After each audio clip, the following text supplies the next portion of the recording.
Assalamualaikum warahmatullahi wabarakatuh. Gimana kabar anak-anakku sekalian? Semoga kalian senantiasa sehat dan selalu dalam lindungan Allah Subhanahu wa taala.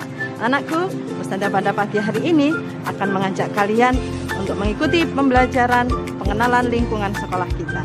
Nah, hari ini Ustazah akan menunjukkan gimana lingkungan sekolah kalian yang insya Allah kita akan bertemu bertemu di waktu yang telah nanti ditentukan oleh Allah. Baik, anakku, mari kita mulai bagaimana lingkungan sekolah kita. Let's go. Terima kasih Ustazah Laili. Teman-teman, itu tadi Ibu Kepala Sekolah kita. Beliau yang memimpin guru-guru SDIT Insan Kamil dalam mendampingi dan memandu kita untuk belajar di sekolah ini. Nah, sekarang Ustazah akan ajak kalian jalan-jalan sebentar, berkeliling mengenal lingkungan dan fasilitas di sekolah kita, SDIT Insan Kamil Sidoarjo.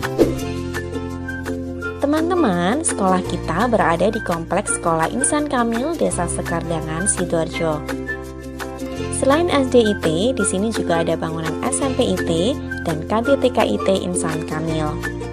Untuk SDIT Insan Kamil terdiri dari satu bangunan 3 lantai yang posisinya paling depan, dekat dengan jalan dan pintu gerbang sekolah.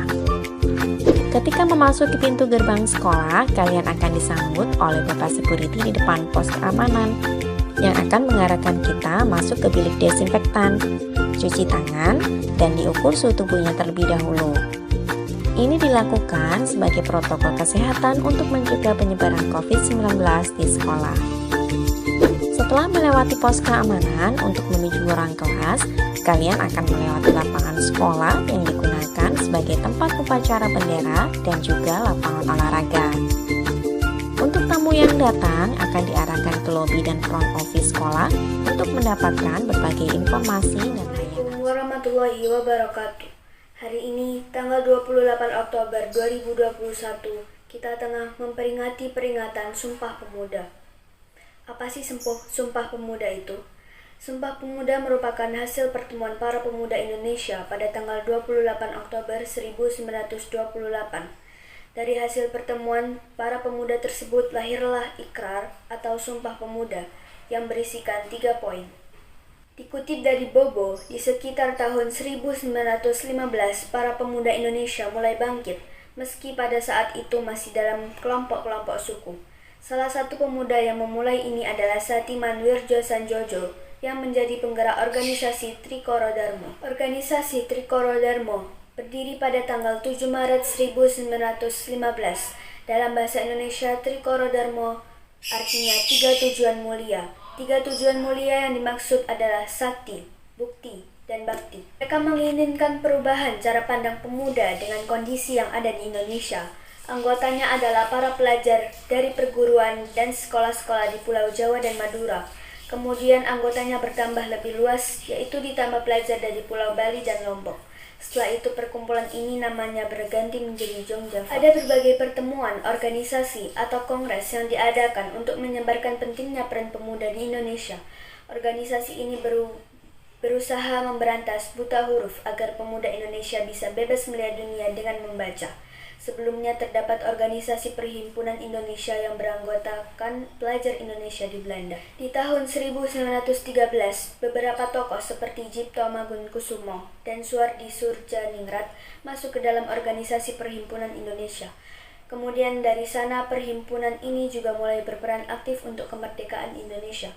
Sultan Syahrir dan Muhammad Hatta juga merupakan tokoh yang menjadi anggota Perhimpunan Indonesia. Setelah Perhimpunan Indonesia pulang ke tanah air, para pemuda memiliki tujuan untuk mengurangi perpecahan di Indonesia. Perpecahan pada masa itu diakibatkan oleh banyaknya perbedaan aneka suku, bangsa, dan agama yang ada di Indonesia. Kemudian organisasi pemuda di Indonesia mulai tumbuh.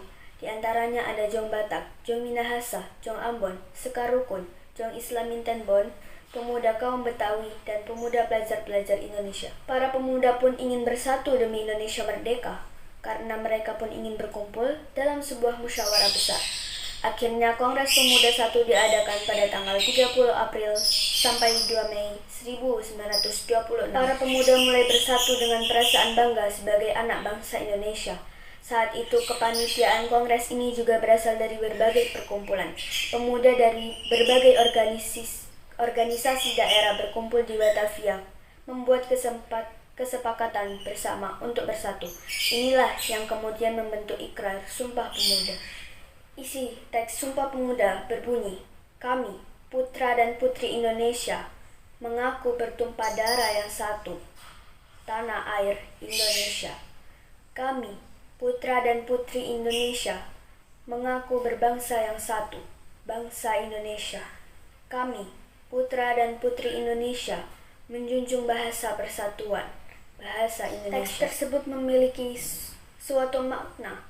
Dari 3 butir isi teks Sumpah Pemuda tersebut, terdapat beberapa makna di dalamnya. Pada alinea pertama, terdapat kalimat bertumpah darah yang satu, tanah air Indonesia. Kalimat tersebut bermakna para pemuda dan pemudi Indonesia yang akan memperjuangkan kemerdekaan hingga titik darah penghabisan. Lalu di alinea kedua terdapat kalimat mengaku berbangsa yang satu, bangsa Indonesia. Sesuai dengan kalimatnya, makna di alinea kedua isi Sumpah Pemuda itu adalah sebagai pemuda dan pemudi Indonesia yang berasal dari suku, ras dan agama yang berbeda, namun tetap bersatu dalam satu bangsa, yaitu bangsa Indonesia. Kemudian di alinea ketiga terdapat kalimat menjunjung bahasa persatuan, bahasa Indonesia. Makna kalimat itu menegaskan untuk mempersatukan menjadi Indonesia, maka bahasa persatuan menjadi identitas keseluruhan. Atas dasar itu, kemudian setiap rakyat menjunjung bahasa Indonesia. Sumpah Pemuda merupakan peristiwa penting sebagai tonggak yang kelak melahirkannya bangsa Indonesia. Para pemuda dari seluruh penjuru Nusantara kala itu berkumpul untuk bersatu melalui Kongres Pemuda II. Mereka berikrar satu tujuan bertekad melawan kolonial serta mewujudkan cita-cita untuk bersatu. Dari Kongres Pemuda kedua itu dihasilkan rumusan Sumpah Pemuda.